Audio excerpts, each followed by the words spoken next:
እኛ መድኃኒት ስንሰራ ጥንቁልና ነው፣ እነሱ ሲያመርጡት ፋርማሲ ነው። እኛ ልብስ ስንሰራ ሽመና ነው፣ እነሱ ሰሩት ቴክስታይል ነው። አይደለም ወይ? እኛ ብረት አዘጋጅተን ቀጥቅጠን መስቀል ስናዘጋጅ ቀጥቃጭነት ነው፣ እነሱ ሰሩት ደግሞ ብረታ ብረት ኢንጂነሪንግ ነው፣ አውቶሜካኒክ ነው። አይደለ? የኛ ሊቃውንት ቆዳ ፍቀው አዘጋጅተው ብዕር ቀርጸው ብራና ዳምጸው መጽሐፍ ጽፈው ሲያዘጋጁ ይሄ ቆዳ ፋቂነት ነው። እነሱ ደግሞ ሲሰሩት ደግሞ የቆዳ ውጤት ፋብሪካ ነው። እና እንዲሁን አልሞትንም። ትናንት ያልነበረን ምን አለ? ከ1 ሚሊዮን በላይ ለዓለም የብራና መጽሐፍ ያስተዋወቀች ስነ ጠበብን፣ ስነ ፈለክን፣ አየራት፣ ሙፃ ነፋሳት፣ ብርሃነ ሚጠተ ብርሃናት፣ ድርገታት፣ የከዋክብት የፕላኔት ትምህርት ለዓለም ያስተዋወቀው ማን ነው ወዳጅ? ማን ነው?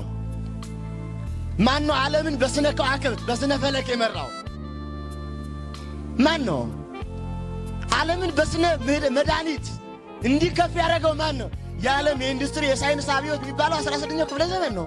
16ኛው ክፍለ ዘመን ሚሽናሪ ኢትዮጵያን የዘረፉበት ዘመን ነው። ያልተዘረፍነው አለ? እውነት ስንቱን ስለነበረ እናወራ፣ ስንቱን ስላጣ ነው እናወራ። አሁን እንኳን ያለንን ለማውራት ባንዳና ሌባ ስለበዛ እንዴት እናወራው? ያለንን እንኳን የሀገር ፍቅር የለው፣ የሃይማኖት ፍቅር የለው፣ የታሪክ ፍቅር የለው፣ ሀገር በቀል ዕውቀት የለው፣ ምን የለው፣ ሞራል የለው። በጣም ይጨንቃል። እኔ አንድ ቦታ ላይ ስለ ሀገር በቀል ሐሳብ እንኳን እያወራን ስለ ሀገራችን ለልና አንድ ጥያቄ ጠይቁ ሰዎች አስታውሳለሁ። እንዲህ የሚል ስለ ሀገራችን ማወቅ አለባችሁ ሁሉ ጊዜ እንዲህ ስለ ሀገር በቀል ምንድነው? ለምሳሌ እንኳን ሌላው በቅርቡ እንደው ጠላው፣ ጠጁ፣ ኮረፌው፣ ቦርዴው፣ የወይን ጠጅ፣ ፈታ ጠጅ፣ ጭልቃ፣ ማይኑግ ምናምን እነዚህ እንኳን ማወቅ አለባችሁ እያልን እናወራለን። አንዲቷ ምን ብትል ጥሩ ነው? መምህር አለ ጥያቄ። አቤት። ኮረፌ የሚሰራው ከምንድን ነው? ከገብስ። ገብስ ከምን ይሰራል አትልም? የዘመኗ ሊቅ እንደዚህ አይነት ሊቅ ነው ያለን እኛ። እንደዚህ አይነት ምንም የለው።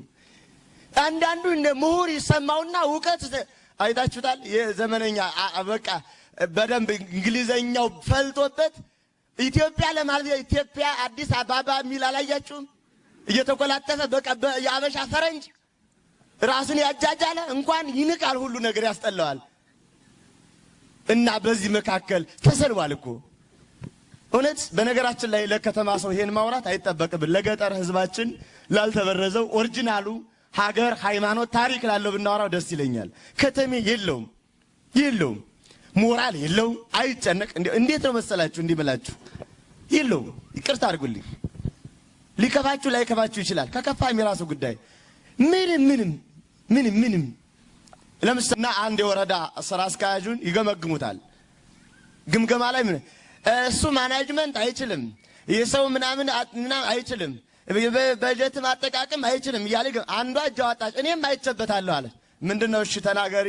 የሆነ ቀን እሑድ ቀን ደወለልኝ። አለቃዬ ስለሆነ ብዬ ሄድሁኝ። እሺ አነሳሁት። ከዚያ ነይ አለ። አለቃዬ ስለሆነ ብዬ ሄድሁኝ።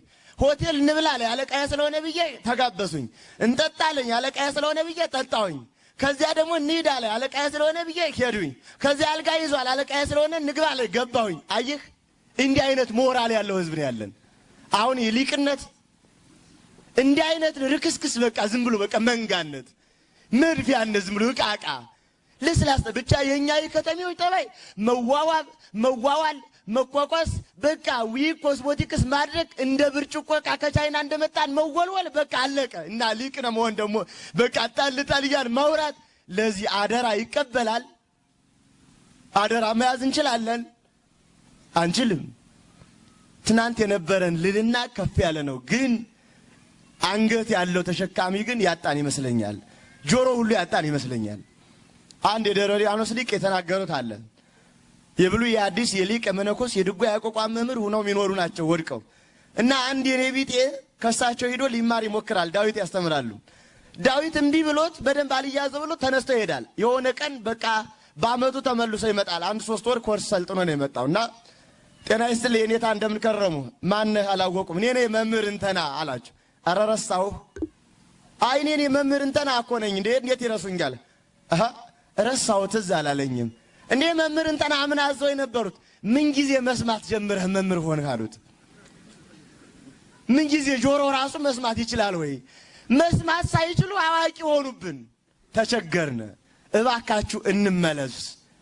ይቆየን።